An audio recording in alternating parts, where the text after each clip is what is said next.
And so, my fellow Americans, ask not what your country can do for you. Ask what you can do for your country. I have a dream that one day this nation will rise up, live out the true meaning of its creed. We hold these truths to be self-evident, that all men are created equal.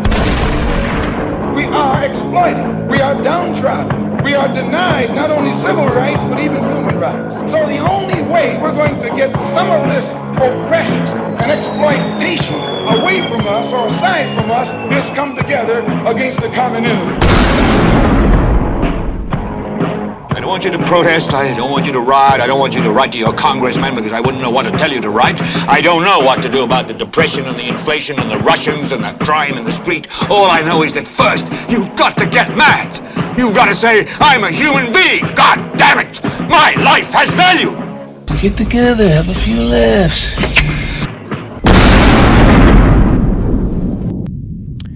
Welcome to the show. Iowa Talk Guys podcast. Theo and I, my name is Teepee. I'm Theo. Sitting here with Theo. We're sitting out in our undisclosed location in the middle of a cornfield somewhere in Iowa. That's all you need to know. That's it. That's all you need to know. Sipping a little whiskey. Scotch, in this case. Yep, like real civilized gentlemen. So what did you want to do for the intro here, TP? Well, this is episode 0. This is, kind of the intro to, if you're listening to our podcast, thank you very much for checking us out. Thanks for making it this far. Yeah, so far. And we want to thank you for hopefully checking out Twitter and all that other stuff. So today what we want to talk about is the red pill. You know which one I'm talking about? I do. Yeah. I ate one. I had one as well. Sometimes you wish you could eat the blue pill again. Why, oh, why didn't I take the blue pill? Yeah. But you know what? I'd rather have eyes to see and know what's coming down the pipeline. Yeah, and at this point, it just seems so obvious. Why are more people do they not understand that so much of the information that we're handed really is prepackaged and it's meant to send a specific message and meant to, I don't know if prove a point is the right thing to say, but there's an agenda. From who? I don't know. A lot of powerful people with a lot of money and... Yeah, people that don't even exist, technically. Yeah, I bet. Yeah, I mean, they have people to drive them around and stuff, so... They don't even have social security numbers. I've thought the same thing myself. They're probably so powerful. Yeah. Who knows? But we don't know. We regress. Anyways, I want to talk about what red-pilled us. What made us decide to start digging into the search for the truth, really. The disturbing truth. The unfortunately disturbing, gritty, horrific truth. Yeah. And I guess I will go first. My background, my whole red pill experience was Loose Change 9/11, that documentary. I know, right? And so I joined the military when I was a young man. I believe we were going and fighting terrorists, right? They attacked our country, and how dare they? And, that's right. You know, what kind of sick bastards are these? And, you know, it's kind of dumb, but yeah, I had a family, and I was like, I want to make this place safe. Let's do it. I had family members that fought in the Marine Corps in the past, in Korea and World War II, and my wife's family had Marines that fought in Vietnam and stuff, so yeah, let's do it. And right before I got out, it was two guys that were my team leaders in my first platoon. So are these like NCOs? Or? Yeah, they were. I mean, okay. I was an NCO at the time too, but yeah, they were in charge of me when I was first in my first platoon in the Marine Corps, in the fleet. And I looked up to these guys, and they were talking about that documentary one day, and then talking about how 9/11 was an inside job, and I'm like. Yeah, right. Ignorant. I can't believe you guys are saying that. I work for the government. They're way too dumb to pull something like that off. There's no way they could have sophisticated enough stuff. Nope. Somebody would talk, dude. Seriously, like, and they're like, oh, this and that. And the one dude said, he was like, go check out that documentary and then get back to me. And I was like, okay.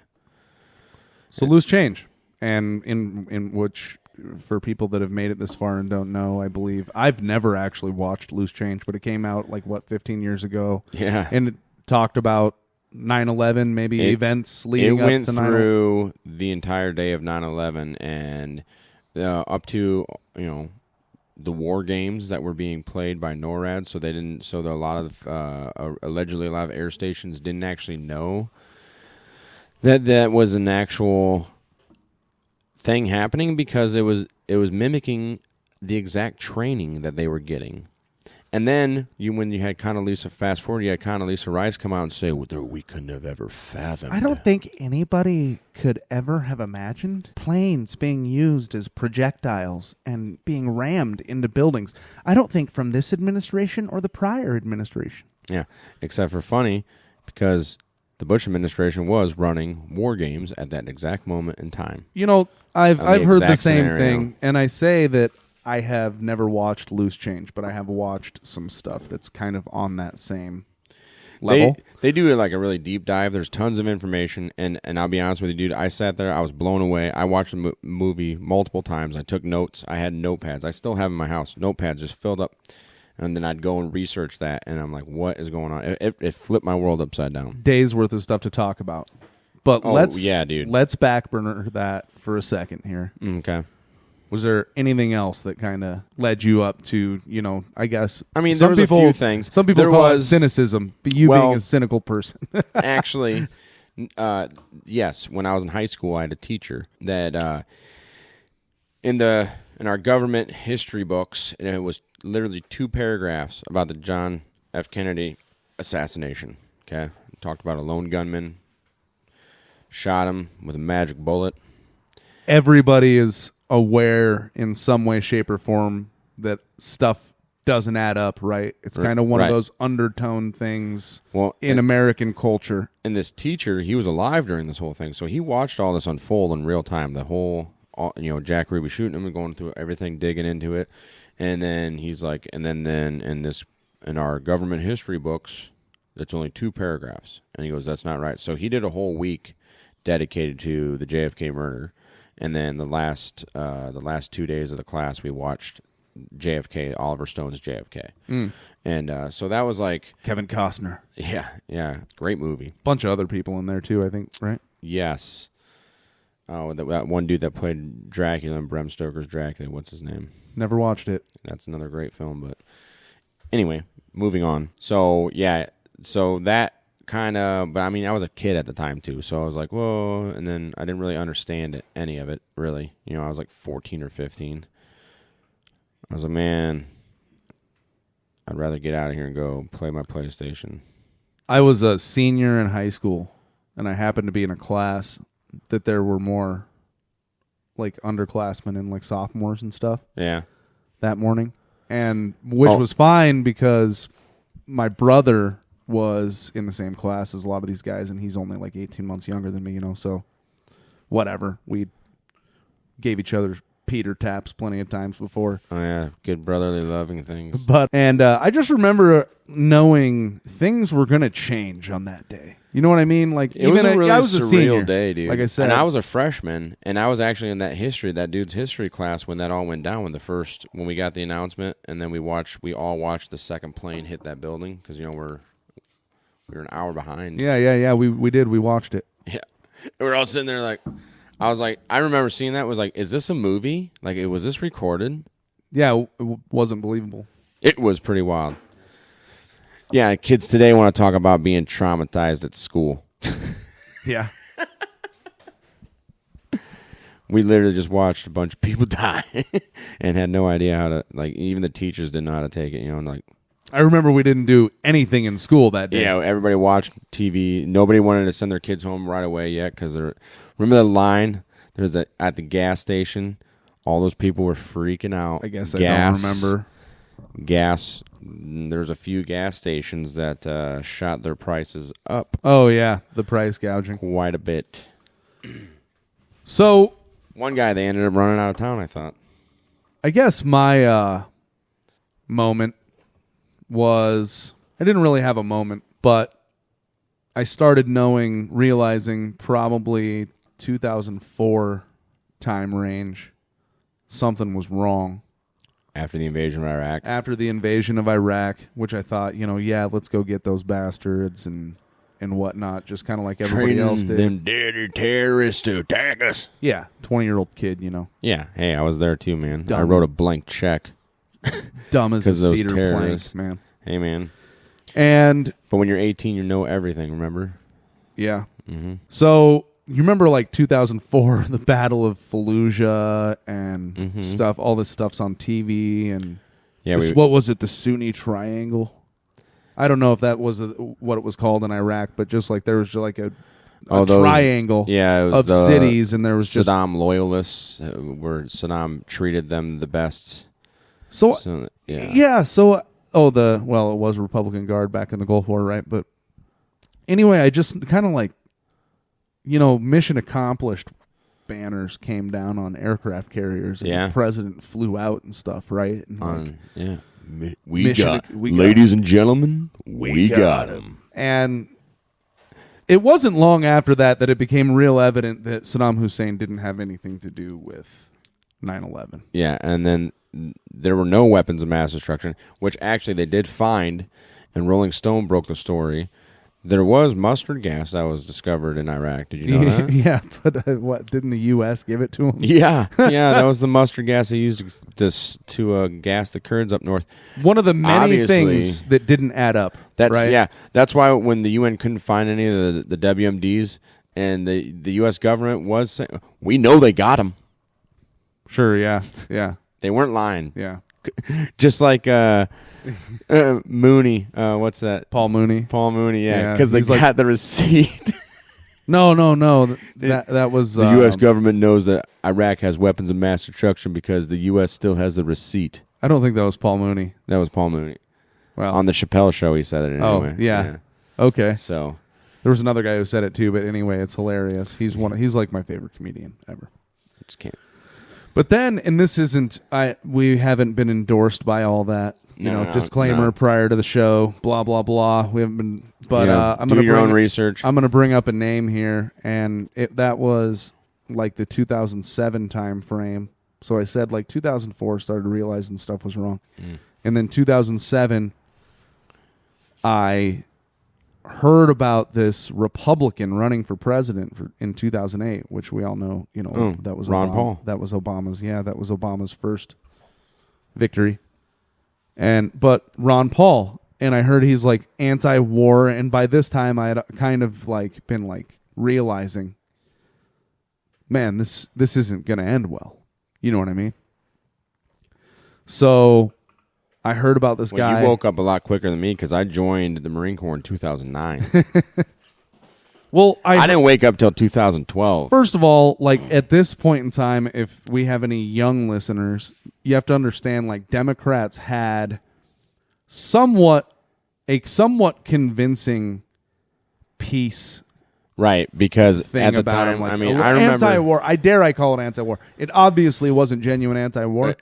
No, I mean, hey, you know what? Obama, I voted for him. I'm not gonna lie, dude. Like I said, I'm not an RD, dude. I was registered Green Party since I was 18, but he sounded good. Like the things that he was saying.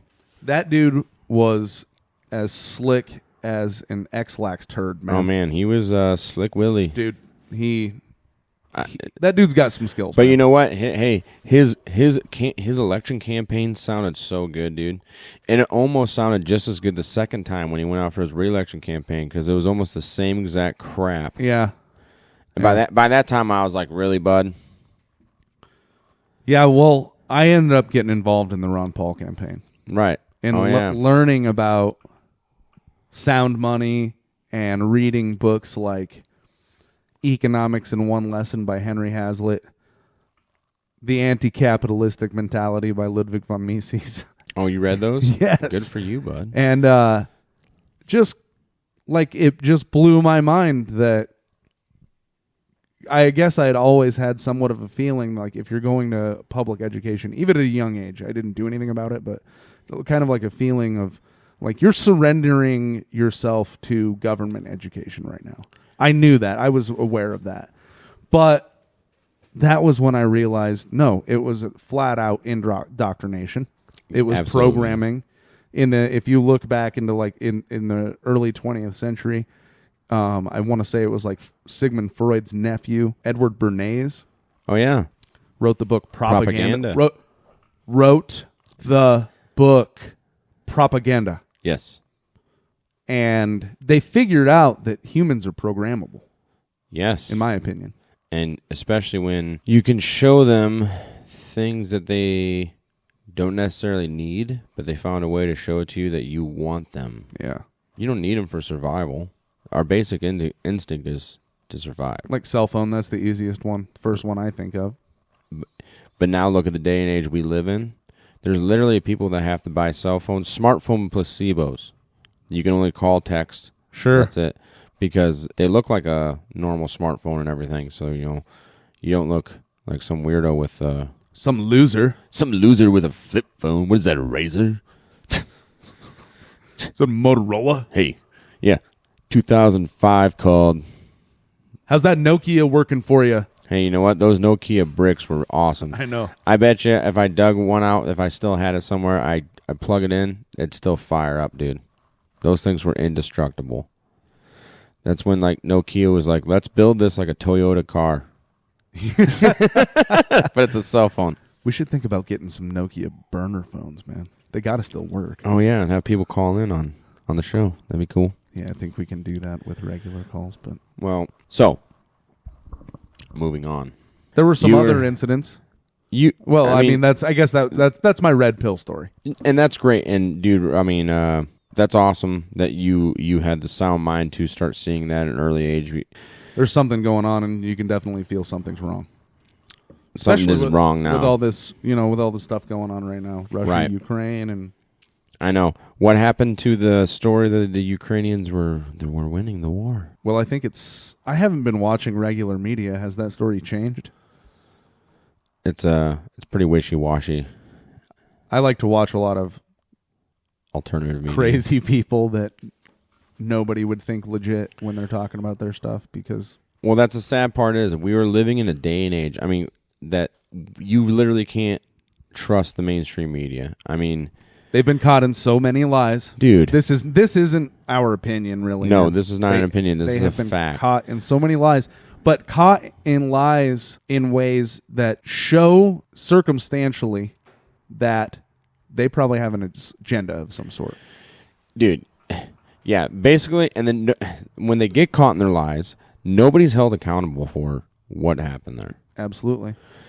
And the only way you can get in trouble in the media is if you sexually harassed somebody or you were anti-LGBTQ. But even that is weaponized, right? Absolutely. There are some people, it's tough to think of examples right now, but there are some people that have been completely vindicated after things like that. You know what I mean? Harvey Weinstein, dude, he's in the entertainment industry, not necessarily the mainstream media, but look how long that guy got away with doing what he did. Nasty. And you don't think he has anything to do with any other types of broadcasting, any television? That whole situation to me boils down to, as far as friends, like elbows he's rubbing. I'm not talking about legal stuff or whatnot. To me, it boils down to, ladies, have some respect for yourselves. Please. Ladies, have some respect for... You're better than that. That guy could have... Not just ladies, it happens to gentlemen too. Whatever, dudes, whoever. If it's by choice, have some respect for yourself. You're better than that. Some people, there's the thing, man. I mean, we're raised to, everybody wants to be a movie star, a rock and roll star, now YouTube. Rapper. Yeah. People want to, there's a lot of people that have dreams of, being big and famous and stuff and everything. And hey, if that's your dream and that's what you want to do, go for it. But like you said, don't sell your soul for it, because there's a lot of people, I think, not just in the entertainment industry, but in jobs in general, that are willing to completely ruin other people's lives to benefit their own career. Yes. Don't be that scumbag. They're called sociopaths, and they exist Everywhere, at a far higher clip than you might imagine. And they have a type of drive that most people would never understand. Yeah, success. And it doesn't matter if it comes at the expense of somebody else, whether it's legit or not. Yeah, look at the... these are like those folks that were running Enron when they were going around telling their employees, you should get a refi on your house and invest in this company. We're going places, right? Remember that? Yes. Yeah. And then knowing damn well that they're about to pull the wool out or pull the rug out from underneath these people, like that's just pure evil. And those people did it just to benefit themselves. They knew their company was going down. They believe that they are of a higher order. Right. Therefore, they are not accountable. And just something I thought of earlier when Bohemian Grove stuff. When you were talking about, accountability of certain people and how certain people don't go to jail. For instance, like you just brought up Enron, but the 2008, 2009 banking collapse, yada, yada, yada. Insurance I think it was like one mid-level manager at Credit Suisse went to prison. Yeah. Somebody that literally used the Nuremberg defense. He just did what he was told. Right. And executives. Have you ever watched Fun with Dick and Jane? Yes. He was Jim Carrey's character. Okay. Yeah, pretty much. Yeah. Yes. Yeah, where they just hired him right before they used him to take a dump on everyone else. So that said, what better evidence is there that there is us, people, regular people, going out there paying their taxes, working jobs, financing just a car, trying to raise our families and have a good time? Yes. And then just trying to live life. And then there's a ruling class who is not accountable to the same laws that we are, the same rules and the same punishments. And these sick, evil people, dude. We are literally the common man. We're living. I mean, even if you're poor in America, dude, you're well better off than a lot of people in other countries, dude. Third world developing countries and stuff. But we have a better standard of living than anybody else in the history of the world, dude. I mean, we eat. You go on your daily basis, you eat better than kings ever did in the past, right? Okay, so we have a pretty good standard of living. Things are not perfect, but here's the real sick part: is these people in power. That's not good enough for them, right? They can't just let you go. Find a job that you enjoy. Do something that can make you money where you can add value, have a purpose in life, and then provide for your family and take your kids on vacation and frickin' take care of your stuff and just enjoy your frickin' life. Ladies and gentlemen. They don't want you to do that. That's the really sickening part about it, is that that's not good enough for these people in power, is that they just... Why do we deserve that? Ladies and gentlemen, all non-conforming genders out there. Whoever you are... You need a mud hut and a spear. Yep. And you need to be able to walk, what percent of the population's already screwed because they're obese? Like you can't go walk to find water. Hey man. That's all you need. Keep I was that obese. in mind. I was obese. According to the VA, I was obese. And you just gotta change your life, dude. A lot of us are. Yeah. All you gotta do is change your life, man. And trust me, you'll feel a lot better. I just recently made the change about 6 months ago. Great. Feel much better. Killing all my food with a spear. That would be so fun. That'd be challenging. Yeah. You get hungry for a couple days. Let's think about that. Living in some village. Living in some village, wearing loincloths. Even the women have facial hair. And you guys got to go out and get something to bring back and cook over a fire and feed everybody with. Be rough. If you don't, you're going to be hungry. Nah, dude, I'll stick to my air-conditioned house. Yeah, it's pretty nice, isn't it? It is. It is pretty nice. Yeah, cell phones are stupid and they make us weak. They're very useful, too. I mean, really, when you look they at are. it, what was it? I used to tell it as a joke all the time. Remember, I bust people's balls out of the ballpark. Like, oh, yeah, it's too bad we'd be talking about something. Like, I don't know, when did that happen? Or, I don't know. I'm like, oh, too bad we don't have some type of handheld device that can just give us information. I always refer to it as my 21st century device. Right. Well, and there's the other thing, though, is like, yeah, I mean, we literally have the world's largest library at our fingertips. And, yes, there's a lot of BS on the internet, dude. You got to have, discernment and, get multiple reliable sources, which is getting harder nowadays, believe it or not. But most people just use it for complaining on social media and jerking off to internet porn, right? I mean, yeah. Let's be honest. A lot of people do that. Yeah. I know from experience because I used to be one of them. Right? The first thing is admitting, It's admitting you're an addict. Hey, you know what? Getting off social media and utilizing my phone for things other than just a waste of time, really, I think it's been beneficial for my mental health. But we're trying to get on social media, man. Well, we're going to be on the show. I'm just talking about getting all of your information from Facebook. Life. Yeah. Well, yeah, that's what's okay. Yes, so I still use, my phone. Like I said, I use it for media as far as getting information. But I'm not cruising through Facebook and just wasting time. I still. Man, Twitter's been fun since they turned it back on. See, and I haven't played much. I've been actually on Reddit a lot, dude. Yeah, well, you can get tons of information on that. Yeah. I mean, really, it's all on how you use it. It's like a college degree, right? It is really, yes. That's a good one. I mean, it can make or break you. Because everybody's met somebody that's really stupid that got a college degree, right? It's all what you make of it. You're sitting across from one, buddy. Oh. Yeah. I didn't know you had a degree. I do. Associates, but... Oh, that's nothing. Yeah. Hey, you paid for it, man. But we're going to use social media in a positive light here with this show. Yeah, right? Try to give people... I don't know. Hopefully we can make people think if you're going to come onto our stuff and straight up just to be a troll, we're not into that negativity. We're trying to add positivity and value to people's lives, right? They don't care. I know they don't care. That's why we're just... And you know what? What was that statistic? Elon Musk? Why don't we bring that up? I sent it to you about how many... He put in a request about how many accounts were bots that were following him. Right. All right. So, this is... we talked about our red pill, what red pilled us. We know everybody's got one of them stories. We just wanted to share ours, let you know a little bit about our stories. Where we're coming from when we talk about stuff. Yeah, and why we're wanting to do this, to try to help add value to people's lives, wake them up.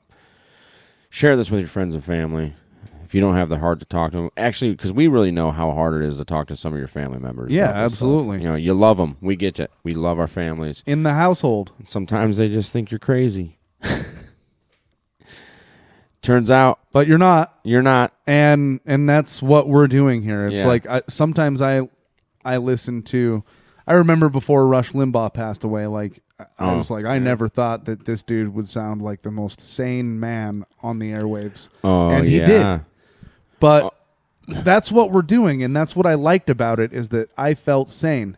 This dude is talking about certain stuff, not everything. Not everything. That, yes, that's what I'm thinking, not the garbage that MSNBC's dude, spewing. Even Alex Jones.